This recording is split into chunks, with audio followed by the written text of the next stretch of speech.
Aim right, achieve big at KR Mangalam University. और बात करते हैं हम कोलकाता की। कोलकाता में लॉ स्टूडेंट रेप केस में बड़ा एक्शन हुआ है और पुलिस ने वारदात वाली जगह पहुंचकर क्राइम सीन को रिक्रिएट किया है। तो शनिवार को कोर्ट में पीड़िता का बयान भी दर्ज कराया गया, जिसमें पीड़िता ने कहा है कि 25 जून की शाम कॉलेज कैंपस में उसके साथ दरिंदगी हुई। वारदात में शामिल एक आरोपी ने पीड़िता का रेप किया तो 2 आरोपी वारदात को देख रहे थे। इधर सीसीटीवी फुटेज खंगालने के बाद पुलिस ने कॉलेज कैंपस के गार्ड को भी अरेस्ट कर लिया है। कोलकाता रेप केस में मेडिकल रिपोर्ट भी आ गई है और पुलिस के मुताबिक मेडिकल रिपोर्ट ने कस्बा पुलिस स्टेशन में दर्ज कराई गई पीड़िता की शिकायत की पुष्टि की है। तो वहीं पर अब बंगाल सरकार ने मामले की जांच के लिए 5 सदस्यीय एसआईटी का गठन किया है। एसीपी प्रदीप घोषाल की देखरेख में इस केस की जांच की जा रही है। तो कोलकाता में लॉ स्टूडेंट के साथ रेप के मामले में यह बड़ी कार्रवाई हुई है। लॉ स्टूडेंट को पुलिस मौका वारदात पर लेके गई थी, जहां पर सीन को रिक्रिएट किया गया था और साथ ही पुलिस ने यहां से सीसीटीवी फुटेज भी अपने कब्जे में लिया है। और पीड़िता ने अपनी जो शिकायत में विवरण दी थी, जो विवरण दिया था, उसी विवरण के हिसाब से देखा जाए तो पुष्टि हुई है जो पीड़िता ने कहा था और साथ में जो सबूत पुलिस के इस वक्त हाथ लगे हैं। और पीड़िता ने बताया है कि जो 3 लोग शामिल थे, जिसमें से एक ने दुष्कर्म किया था, 2 लोग वहां मौजूद थे और इसके साथ ही पुलिस ने इस कॉलेज में मौजूद गार्ड को भी हिरासत में लिया है।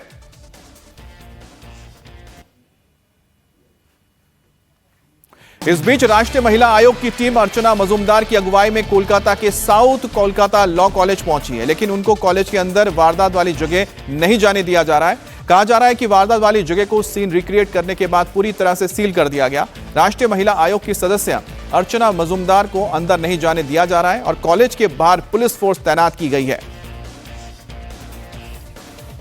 वुमेन कमीशन के मेंबर अर्चना मजूमदार को प्लेस ऑफ ऑकरेंस देखने से मना कर दिया गया है पुलिस की तरफ से। और जैसे कि देखा गया है कि वो फिलहाल अपने गाड़ी पे ही वेट कर रहे हैं, क्योंकि सबसे पहले तो नेशनल वुमेन कमीशन की तरफ से अर्चना मजूमदार कस्बा थाने में पहुंचे। उसके बाद वो साउथ कलकत्ता लॉ कॉलेज में जब पहुंचे तो उनको अंदर तो जाने दिया गया, लेकिन प्लेस ऑफ ऑकरेंस यानी कि गार्ड रूम में उनको पहुंचने से मना कर दिया गया पुलिस की तरफ से। मैं एक बार दिखाने की कोशिश करूंगा कि यहाँ पर काफी पुलिस यहाँ पर तैनात कर दी गई है। अर्चना मजूमदार को कॉलेज के अंदर तो घुसने दिया गया, लेकिन प्लेस ऑफ ऑकरेंस जिसको सील करके रखा गया है फिलहाल, उस प्लेस ऑफ ऑकरेंस को में पहुंचने से पुलिस ने मना कर दिया। उसके बाद से जैसे कि देखा जा रहा है अर्चना मजूमदार वो गाड़ी में ही वेट कर रहे हैं, क्योंकि उनका कहना है कि place of occurrence national women commission को देखना है और देख के ये जगह का जायजा लेना है, मुआयना लेना है। तो इसी के लिए फिलहाल अर्चना मजूमदार अपनी गाड़ी पे वेट कर रही है और वो प्लेस ऑफ ऑकरेंस में जाने के लिए जितने भी परमिशन वगैरह की जरूरत पड़ेगा वो परमिशन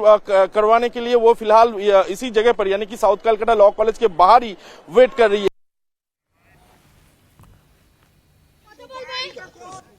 और पीड़िता का कोर्ट में बयान भी दर्ज कर लिया गया है। पीड़ित ने कोर्ट में बताया कि आरोपियों ने 25 जून को शाम को 10 बजे के करीब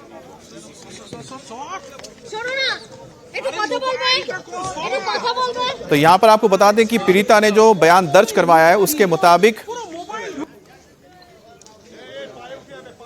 क्या तृणमूल, क्या बीजेपी, क्या सीपीएम, मुझे कोई फर्क नहीं पड़ता, लेकिन हिंदुस्तान के एक बेटी का रेप हुआ है, गैंग रेप हुआ है।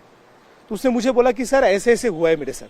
क्या बताया उन्होंने उस वक्त? उसने मुझे बोला कि सर मुझे बहुत बुरे तरीके से घसीटा गया। पहले यूनियन रूम में लेके गया, क्योंकि उन लोगों का उस टाइम पे फॉर्म फिलअप चल रहा था। 16 जुलाई से उन लोगों का फर्स्ट सेमेस्टर का एग्जाम है लॉ डिपार्टमेंट में। तो उन्होंने बोला कि मुझे बहुत बुरे तरीके से घसीटा गया, पहले यूनियन रूम में लेके गया, उस यूनियन रूम में लेके जाने के बाद मुझे बहुत बुरे तरीके से मोलेस्ट किया। तो मैं वही पोर्शन से मैं बाहर निकलने की कोशिश कर रहा था, उसने मुझे सुना नहीं, जानबूझ के घसीट के मुझे अंदर लेके गए सिक्योरिटी गार्ड के रूम में। और वहां पे जाके उसका कुछ ब्रीथिंग इश्यूज भी हो तो उससे पूछा कि मुझे एक इनहेलर चाहिए। तो इनहेलर लाके भी दे। इनहेलर लाने के बाद उसके ऊपर जो निशंस तरीके से, मतलब जिस तरीके से उनके ऊपर अत्याचार हुआ, ये हिंदुस्तान डिमांड नहीं करता। This is not the way. और वो आज मेरे स्टूडेंट है, इसीलिए मैं नहीं बोल रहा हूं। मैं बोल रहा हूं कि हिंदुस्तान की एक बेटी को इस तरीके से रेप किया गया है तो उसका कोई जजमेंट होना चाहिए। अब सोचिए कि करीब 3 घंटे तक उनके साथ बर्बरता की गई। 7:30 बजे से लेकर 10:50 तक पीड़िता ने बताया कि उनके साथ यह दरिंदगी हुई है। अब मेडिकल रिपोर्ट में पीड़िता के साथ रेप की पुष्टि हो गई है। मेडिकल रिपोर्ट में पीड़िता के साथ जबरदस्ती करने, शरीर पर काटने और नाखून से खरोचने के निशान मिले हैं और उससे मारपीट की पुष्टि हुई है। 164 স্টেটমেন্ট রেকর্ড করা হয়েছে। আজকে আমরা ক্রাইম সিন রিকনস্ট্রাকশন করলাম। এখন 164 স্টেটমেন্ট রেকর্ড করা হয়েছে। আজকে আমরা ক্রাইম সিন রিকনস্ট্রাকশন করলাম। এখন और इस बीच मेडिकल रिपोर्ट और सीसीटीवी फुटेज ने इस मामले में कई अहम राज खोले हैं। सीसीटीवी फुटेज में कैंपस में तैनात गार्ड आरोपियों का किसी तरह का विरोध करता नहीं दिखा था, जिसके बाद पुलिस ने गार्ड पिनाकी बनर्जी को अरेस्ट किया है। कोर्ट ने बाकी आरोपियों के साथ उसे भी 1 जुलाई तक रिमांड पर भेजा है। बीजेपी इस मुद्दे पर टीएमसी को घेरने के लिए लगातार लगी हुई है। वहीं सत्ताधारी पार्टी के नेता एक के बाद एक विवादित बयान देकर भाजपा को और मौके भी दे रहे हैं। कल्याण बनर्जी के बाद टीएमसी के एक और नेता ने विवादित बयान देकर आग में घी डालने का काम किया। टीएमसी विधायक मदन मित्रा ने रेप के लिए छात्रा को ही जिम्मेदार ठहरा दिया। मित्रा ने कहा कि छात्रा कॉलेज गई क्यों थी।